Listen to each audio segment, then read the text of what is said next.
বাপরে বাপ, ঝগড়া করতে করতে এখন নিয়ে আইছে আর বাজারে। এত ঝগড়া করার পরে বাজারে নিয়ে আইলো। তারপর নিয়ে এখানে গিয়া দেখলাম ফল নেব না সবজি নেব। তারপরে ভাববা দেখলাম যে না, আগে প্রথমে সবজিগুলো কিনা নিই, কারণ ঘরে একটাও সবজি ছিল না। তো সবজি দেখো, আজকাল তো সবজির এত দাম, কি কমু আর কি কিনুম আর কি খামু কিচ্ছু বুঝা পাই না। সবজির যে দাম, বাপরে বাপ, মনে হয় কি খায়া যে বাঁচুম, কিচ্ছুই বুঝা পাইতাছি না। তারপরও কি করুম, আর উপায় তো নাই, নিতে তো লাগবই, বাঁচতে তো লাগবই, খায়া কিছু। তো ওই যে নিয়ে নিছি অল্প সবজি, তারপরে ফুল নিলাম, কারণ আর 2-3 দিন পূজা দেওয়ার পরে তো আম্বাবুচি লাগিয়ে যাব, আর পূজা দিতে পারব না 2-3 দিন। তারপরে এখান থেকে আবার আম নিলাম, 3 কিলো মতন আম নিছি। হ্যাঁ, আমরা কিন্তু কম সম আম কিনি না, কিনলে কিন্তু একটু বেশি করে কিনি, 3-4 কেজি কিন্তু তলে আম কিনি না। দেখো, দোকানদারে কইছি পচা আম কেলিয়ে বেচে। তারপরে দোকানদার কয়, আমরা সব পচা আম বলি। দেখো না, সব তো পচাই আম, এখানে ভালো আম কই দেখাইলো, এখানে নাই, এখানে ভালো ভালো আম। এই দেখো না, এই একটা আপেলের দাম কত তোমরা জানো? এত দাম বস্তুর, কি যে কমু, পচা যায় তাও জিনিসের দাম কমায় না হেরা।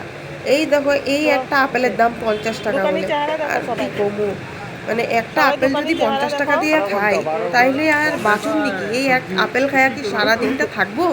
এই 50 টাকা যদি আমি মাংস লই লইতাম, তাও মনে আমার 2 বেলা আমি একলা খাই লইতে পারতাম। ঠিক কইছি না? দেখছো আমগুলো লামডিংয়ের বাজারের অবস্থা, একদম গাড্ডা গুড্ডা, এই বাইক ঢুকা যায়, কি কমু আর। তারপরেও যাই ঘরের দিকে। এখন ভাবছিলাম বাজারে ঢুকুম, একটু শপিং করুম। আমার জামাই তো আর কোয়াই লাইফ নাই, টাইমই নাই বলে ওর কাছে, খালি টাইমই নাই। আজকাল এত যে ব্যস্ত হয়ে গেছে, আমার টাইমে দিতে পারে না। উপায় নাই, আর কি করুম। তারপরে আর পরে আবার আরেক দিন যাইতে লাগবো আর বাজারে। তারপরে আমি কইছি যে না, সে খালি মুখে নিছো, আবার খালি মুখে ঘরে যামুনি, চলো অল্প হোটেলে যাই। হোটেলে গিয়া দেখি দুনিয়ার মিষ্টি বস্তু, এত মিষ্টি বস্তু তো আমি খাইতে একটুকু ভালোই পাই না। একদম মিষ্টি মিষ্টি, কি খামু আর মিষ্টি। তারপরে ভাবলাম যে না, একটা সিঙ্গারা খাই লই। খালি কিছু না খায়া গেলে তো আর হইব না, যেহেতু জামাইয়ের লগে আইসি, অল্প তো খরচা করতেই লাগবে। তারপরে দেখো না, বইয়া বসছি, সিঙ্গারা নিয়ে বসি, হ্যাঁ একটা কচুরি লইয়া বসে। এগুলি দেখলো রাগ ওঠে, কিন্তু আমি কি করি জানো, এই সিঙ্গারার আকলা বাকলাগুলি সব দিয়া দিই হারে, আর আমি ভিতরে সবজিগুলি খাই। দেখো না কি ফেস কাটিং দিছি আমি, আর কোয়া লাভ নেই। এ দেখো না, একটুখানি খাই হারে কিন্তু দিয়ে দিছি। এই চুকলা ফুকলা আমি ভালো পাই না, আমার সবজিটাই একটু ভালো লাগে। দেখাই একটু অ্যাক্টিং আর কি, তুমগো সামনে দেখাইতে লাগবো না, নাহলে তো তোমরা আবার লাইক কমেন্ট করো না। একটু অ্যাক্টিং তো দেখাইতেই লাগবো।